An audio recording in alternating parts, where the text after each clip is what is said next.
প্রিয় খামারি ভাই বোনেরা যারা আমাদের ভিডিও দেখেন সবাইকে জানাই আন্তরিক শুভেচ্ছা অভিনন্দন। ব্রয়লার মুরগি, সোনালী মুরগি, টাইগার মুরগি, কালার বার্ড মুরগি যারা পালেন প্রতিনিয়ত, আর আমরা প্রতিনিয়ত আপডেট নিয়ে আসতেছি।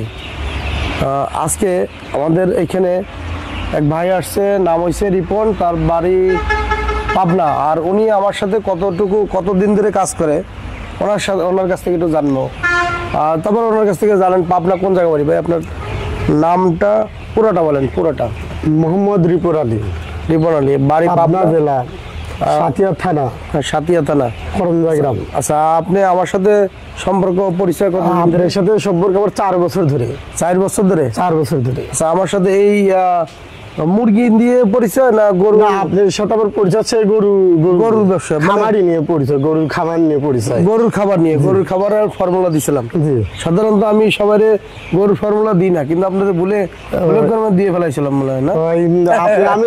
আমি 4 বছর আগে আইছিলাম, আপনার ডিটেলস দিছিলেন যে কি মেডিসিন, কি হচ্ছে প্রযুক্তি চালাইলে গরুর গ্রোথ ভালো হবে বা কি হলে পরে কি আমার দ্বারা কি আপনার দ্বারা না লস হয় নাই। আপনার দ্বারা আমি গরুর খামারেতে ভালো ইনকাম করতে পারছি।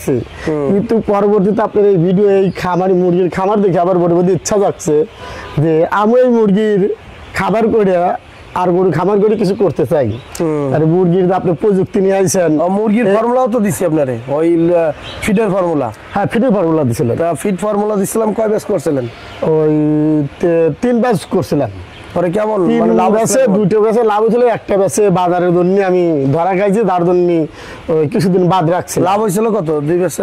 2 সেটে লাভ হয়েছিল হচ্ছে, এক সেটে লাভ হয়েছিল 1,30,000, 1 লাখ হয়েছিল 70,000। কি ব্রয়লার মুরগি? না, সোনালীতে এক ব্যাচে 1,30,000, আর হলো আরেক ব্যাচে 70,000। আচ্ছা, এই বাজার পাইছিলেন কত? বাজার পাইছিলাম হচ্ছিল, একটা পাইছিল 245 আর একটা পাইছিল হচ্ছে 230। আচ্ছা, আপনার যে সোনালী মুরগির ব্রয়লার গরুয়ারের ফর্মুলা দিছিলাম, স্টার্টারও দিছি।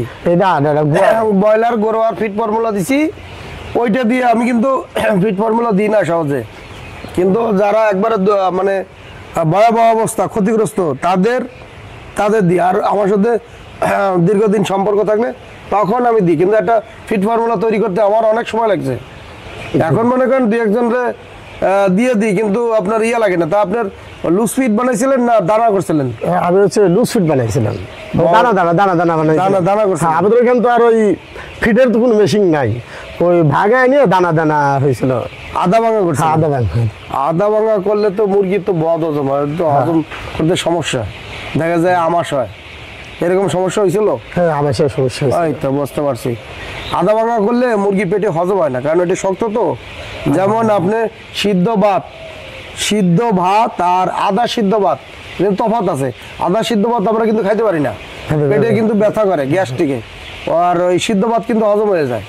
তো এরকম মুরগিরও আপনার একবারে পাউডার এটারে প্লেট করলে অন্য হিসাব। এটারে সিদ্ধ করে যারা কোম্পানি করে তারা সিদ্ধ করে, আপনার করে, আপনার কি বলে, স্টিম করে, কিছু পাচ্ছেন, বয়লার করে, তারপর আপনার গিয়ে এটারে করে। যাই হোক, এখন এই বিষয়টা কি, আপনি আমার এখানে ভিজিট করতে আসছেন, আমার শেড দেখতে আসছেন, যাক আলহামদুলিল্লাহ।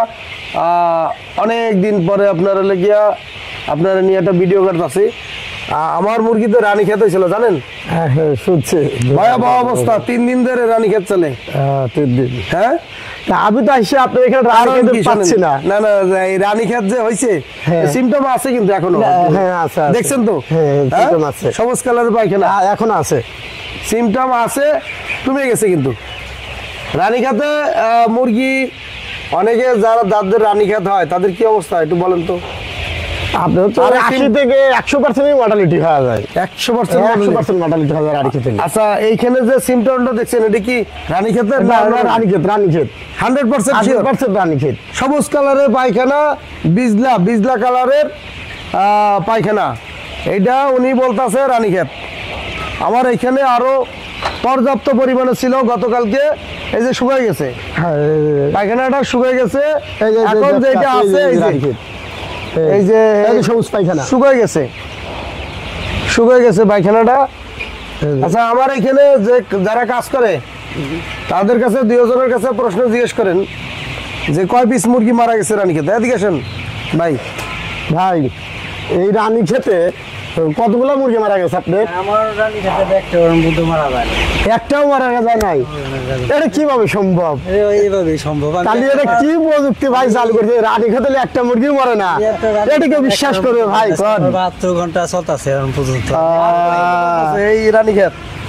আচ্ছা আমি এখানে সিপ্রোসিন ভিনেগার লিভারটনিক দিছি আর ভুট্টা ফার্মেন্টেশন পানি ফার্মেন্টেশন এই দুই প্রযুক্তিটা চালাইতে আছি। যা আগে মনে করেন যেভাবে চালাইছি এই রানীক্ষেত হওয়ার পরে আরো বেশি চালাইতে আছি যাতে এই মুরগিটা দ্রুত। আচ্ছা রানীক্ষেত হইলে এই যে মুরগি যে উড়ে উড়ে বেড়াইতেছে দেখেন মুরগি কিভাবে উড়ে উড়ে বেড়াইতেছে। রানীক্ষেত যদি হয় মুরগি হয় মর্টালিটি আর এর এনার্জি কমে যায়, তাই না? আচ্ছা এখানে রোগ প্রতিরোধের ক্ষমতা যদি না থাকে তাহলে সেই ক্ষেত্রে মুরগি আপনার দুর্বল হবে, দুর্বল হয়ে খাবার ছেড়ে দেবে, মুরগির মর্টালিটি শুরু হয়ে থাকে। আবার পেটে যদি ব্যাকটেরিয়া থাকে, শরীরের ভিতরে যদি ব্যাকটেরিয়া থাকে তাহলে এই ধরনের রানীক্ষেত না আরও যে ধরনের ভাইরাস গাউট আইবিএস গাম্বুরা এই সমস্ত ভাইরাস অ্যাটাক করেও কিছু করতে পারবে না। এখন আপনার শরীরে রোগ প্রতিরোধের ক্ষমতা নাই, আপনার তো বিভিন্ন রোগ অ্যাটাক করবে, শরীর দুর্বল হবে, বিভিন্ন রোগ অ্যাটাক করবে। আর এদের শরীরের ভিতরে পর্যাপ্ত পরিমাণে ব্যাকটেরিয়া আছে। পাখি উঠতেছে, পাখি উঠতেছে দেখেন, পাখি ওরে পাখি পাখি ওই দেখছেন শরীরের ভিতরে এনার্জি পর্যাপ্ত পরিমাণে। দেখেন একটু দেখেন, মারামারিও করে বাবা। হ্যাঁ ব্রয়লার মুরগির মতো উড়ে বেড়ায় দেখেন। এদের শরীরের ভিতরে পর্যাপ্ত পরিমাণে এনার্জি আছে এবং পর্যাপ্ত পরিমাণে ব্যাকটেরিয়া আছে যার দ্বারা এই সমস্ত ভাইরাস এদের কিচ্ছু করতে পারতেছে না, না রানীক্ষেত না গাম্বুরা না গাউট আইবিএস। আর বাস্তব প্রমাণ কিন্তু আমি দেখা দিছি, আপনি আরো দেখতে পারেন, পুরো চেক করে দেখতে পারেন পায়খানা গতকালকের আর আজকের তফাৎটা কি। কালকে ছিল সবুজ পায়খানা, পরশু দিনও ছিল সবুজ, কিন্তু এই 2 দিন 72 ঘন্টার ভিতরে এটার আমি কোথায় নিয়ে আসছি আজকে সামান্যতম, কিন্তু মুরগি মর্টালিটি একটাও নাই আছে। আচ্ছা এইটা হয়েছে কি কারণটা কি এটা একটু বলি, এটা কারণটা আমি বলি। প্রথমত বোর্ডিং ঢালাওভাবে ছেড়ে দেওয়ার পরে নিউমোনিয়া হয়েছে এই বাচ্চাটার প্রথম, তারপরে হয়েছে কালো পায়খানা, তারপরে হয়েছে পাতলা পায়খানা, সর্বশেষ যে ধাক্কাটা দিছে রানীক্ষেত। কয়টা ধাক্কা খাইলো ওই মুরগিটা? 4টা। আচ্ছা গুড় পায়খানা হয়েছিল ওই মুরগিটার কি কি সমস্যা হয়েছে? ওই যেটা আমি ভোটার করছি কোনো সমস্যা নেই, ওটার কোনো সমস্যা হয়েছে? নিউমোনিয়া না না কালো পায়খানা ওরকম না। কালো পায়খানা আছে ওই 2-1টা, ওটা অনেক সময় পাই। তারপরে পাতলা পায়খানা না পাতলা পায়খানা তেমন একটা নেই। এই যে রানীঘাট সবুজ কালার পায়খানা এটা হয়েছে? না সবুজ কালার রানী খেতে নাই। আচ্ছা, মূল বিষয়টা বুঝতে পারছেন? বুডারটা হয়েছে মূল বিষয়। বুডার যদি ভালো হয় তাহলে কোনো রোগ ওইভাবে অ্যাটাক করতে পারে না। বুডারে তাপমাত্রা সঠিকভাবে ওর যদি নাভিটা শুকায়, বুডার পিরিয়ডটা হচ্ছে মেন। বুডার যদি ভালো হয় তাহলে মুরগি সবসময় সুস্থ থাকবে, আর বুডার যদি খারাপ হয় তাহলে আপনার একটার পর একটা রোগ কিন্তু ধাক্কা খাওয়া লাগবে। যাই হোক সুপ্রিয় দর্শক, আমরা আজকে আমাদের মুরগিটা মোটামুটি যে সাইজে আইসে গেছে, দেখা যায় মুরগি একবারে পুরো পশম উঠে গেছে, তাই না? হ্যাঁ পশম উঠে গেছে। আচ্ছা ওই মুরগিটা যে পা বড় ওইটা দেখেন না, পা কি মোটা, ওই মুরগিটা একটু ধরতে পারেন, কালা মুরগিটাও ধরেন, ওই যে কালা মুরগিটা। হ্যাঁ হ্যাঁ এই কালা মুরগিটা কট্টু কইতে পারে, দে বাবা ওরে বাবা লাফালাফি করতে হবে। কালা মুরগিটা ধরেন, দেই ওইটা টার্গেট করেন, দেখি সব মুরগি তো ধরুন, একটা মুরগি ধরে ওইটার একটু ইয়াটা দেখি, একটা মুরগি একটু ওয়েট দেন, দেই ওই একটা মুরগিটা দেই, এর পাও একটু দেখাই, একটু পানি ফার্মেন্টেশন খাওয়ার পরে এর পার গোড়টা একটু দেন, পার গোড়টা একটু দেন, পার একবারে ব্রয়লার মুরগির মতো গোড় চলে এসছে, তাই না? আচ্ছা ওজন কটুক আছে এটা মুরগিটা দিয়ে, আর বাতাস মাছ আসছে রে আপনার মুরগি সাধারণত বাতাস যদি ভালো চলাচল করে। আচ্ছা মিটারটা একটু দেখেন কটুক হইতে পারে সম্ভবত। আচ্ছা একটু আন্দাজ করে কম তো, 250 গ্রাম, 250 গ্রাম, 250 গ্রাম, হ্যাঁ 430 গ্রাম। আপনার কারণে 250 গ্রাম বোঝা যায় না, না না এতটুকু বাচ্চা এত ওজন। হ্যাঁ, বোঝা যায় না দেখি, কিন্তু দেখি, দেখি, একটু হাতে নিই আমি।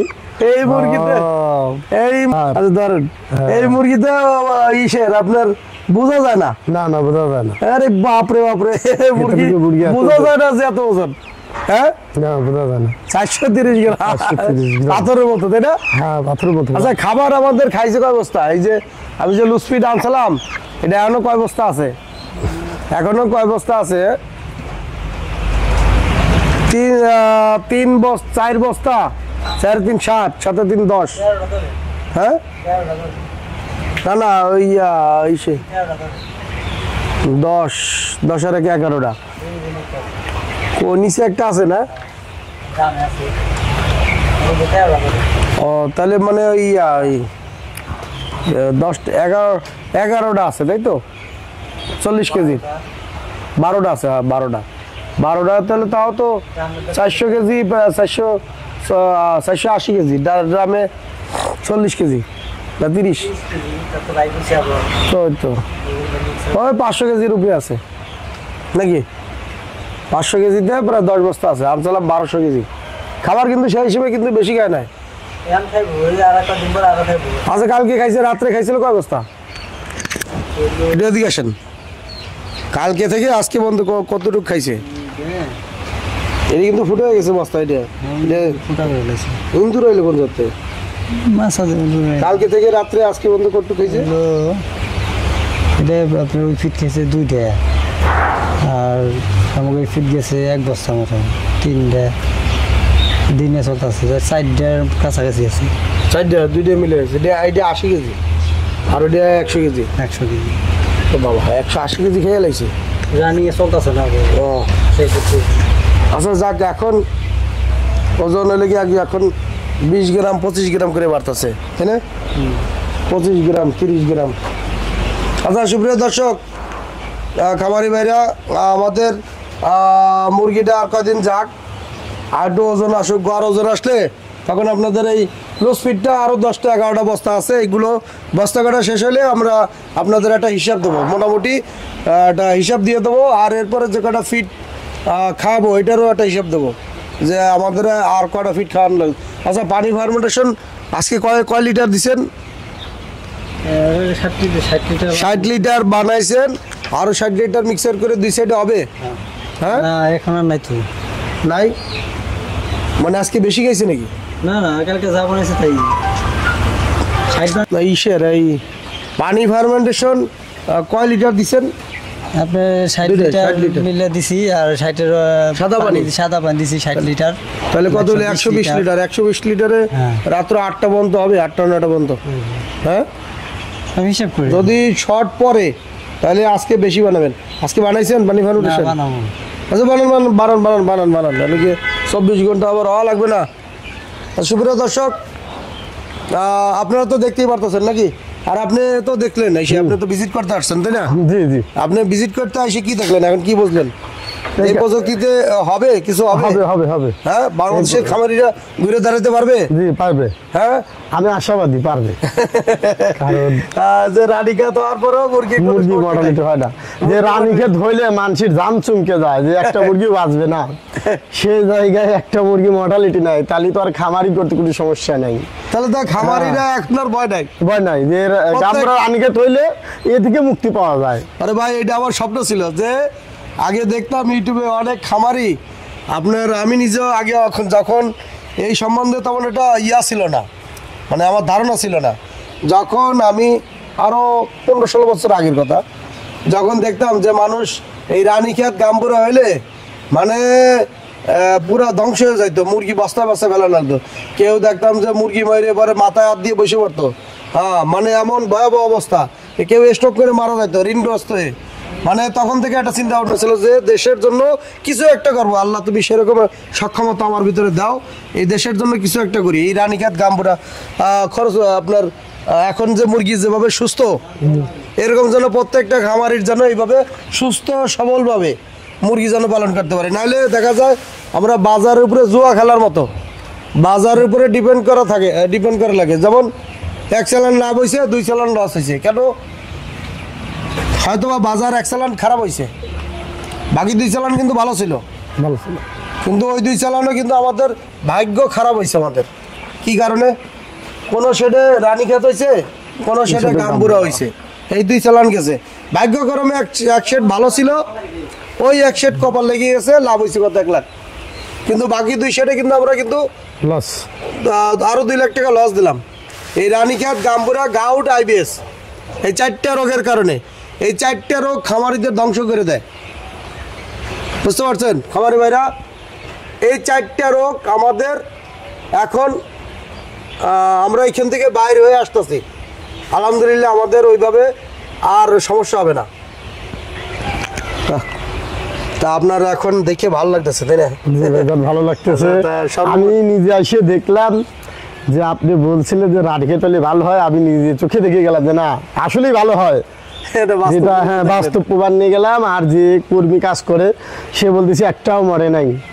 এটা এখন তো বিশ্বাস করার মতো না, এখন আসি দেখছি এটা বিশ্বাস করার মতো, একটা মুরগিও মরে নাই। দেখ আলহামদুলিল্লাহ এই প্রযুক্তি চাই আমরাও করে আমরাও খাবারি সবাই লাভ করতে পারি। প্রত্যেকটা খামারি গরিব। আমাদের মুরগি যারা পালে তারা কিন্তু সবাই গরিব। কেউ কিন্তু বাপের অর্থ সম্পদ নাই যে সে বসে বসে খাবে। আর লেগে প্রবাসী যারা আছে তারা কিন্তু আসার পরে দেশে এই একটা মুরগির ফার্ম করে, এরপরে দেওয়া যায় 4-5 লাখ টাকা পুঁজি আছে। এই পুঁজিটা মুরগির ফার্ম করে লস টস খেয়ে আবার দেশের থেকে চলে যায়, আবার বিদেশে চলে যায়। তারা যেন দেশে যেন সেটেল হইতে পারে, কিছু করে যেন খাইতে পারে। মুরগি সেট হোক, গরু হোক। গরু তো আপনিও করছেন, রেজাল্ট তো পাইছেন। রেজাল্ট ভালো, অনেক ভালো। ওর চেয়ে আরো 3 গুণ রেজাল্ট নিয়ে আইছি। স্টপ করার মতো। এই জন্য আমি এটা বদ্ধ করে দিছি যে এত ওজন দেখলে পরে লাস্টে আমার মনে হচ্ছে বাটপারি করতেছে, মেডিসিন বিক্রি করার দাদা। এই জন্য টোটালি বন্ধ করে দিছি যে না, এই প্রযুক্তি দেওয়া যাবে না। আর এই প্রযুক্তি দেখাইলে পরে আমার বাটপার মনে করবে যে হয়তো বা সে মেডিসিন বিক্রি করার জন্য। আমি তো আপনার দিছিলাম ফিট ফর্মুলা। এরপরে রিসার্চ গবেষণা করে কিন্তু আরো উন্নত মানের ফর্মুলা তৈরি করছি, তাই না? আচ্ছা, আপনার এই ফিডের যে ফার্মেন্টেশনের ক্যালোরি দেখাইছি কত? 3400। ফার্মেন্টেশনের ক্যালোরি কত? 3475 ক্যালোরি ফার্মেন্টেডের পার কেজিতে। ফিডের ফর্মুলা কত ছিল? 3121। আচ্ছা, প্রোটিন ছিল ফিডের আমি কতটুকু দিচ্ছেন? 21% পাইছেন? 21.15 ছিল ফিডের ফর্মুলা আমি যেটা দিছি। আর ভুট্টা ফার্মেন্টেশনের প্রোটিন কতটুকু দেখাইছি? আপনি 23.75। 23.75। এটা কিন্তু ফার্মেন্টেড হওয়ার আগে। না 22.75। এটা ফার্মেন্টেড হওয়ার আগে। কিন্তু ফার্মেন্টেড হওয়ার পরে গুণগত মান কিন্তু বাড়ে। হ্যাঁ, গুণগত মানটা বাড়ে, মেডিসিনের গুণগত মান বাড়ে। আপনি যতগুলো মেডিসিন দেবেন প্রত্যেকটা মেডিসিনের গুণগত মান ডাবল হবে। প্রত্যেকটা ইসের কাঁচামাল, র মেটেরিয়াল সবগুলোর গুণগত মান ডাবল হবে। এই জন্য আমরা মেডিসিন 20-21টা মেডিসিন দিই। কি কারণে? এর গুণগত মান ডাবল হওয়ার জন্য। ব্রয়লার মুরগি না হলে আমরা 35 দিনে 37 দিনে 4 কেজি করা সম্ভব না। যাই হোক সুপ্রিয় দর্শক, আমরা ব্রয়লার হোক, কালার বার্ড হোক, সোনালি হোক, টাইগার হোক, লেয়ার মুরগি নিয়ে আমি ওই ফার্মেন্টেড করি না, কারণ ওদের চর্বি বেশি হলে সমস্যা। মাংসের মুরগি যেগুলো আছে, গবাদি পশু, তারপরে মাছ যারা চাষ করেন, প্রত্যেকটা ফর্মুলা আমি তৈরি করে বসে রয়েছি। এবং ওইগুলোর তেমন একটা ভিডিও আমি দিতে পারি না, সময় হয় না। কিন্তু মুরগির ভিডিওটা প্রতিনিয়ত দেওয়া হয়। আমার জন্য দোয়া করবেন, আমি যেন প্রত্যেকটা খামারির হাতে এই ফর্মুলা যেন তুলে দিতে পারি। তা আমি বিদায় নিতে চাচ্ছি। আব্দুর রহিম, ভালো থাকুন, সুস্থ থাকুন। দেখা হবে আবার নতুন কোনো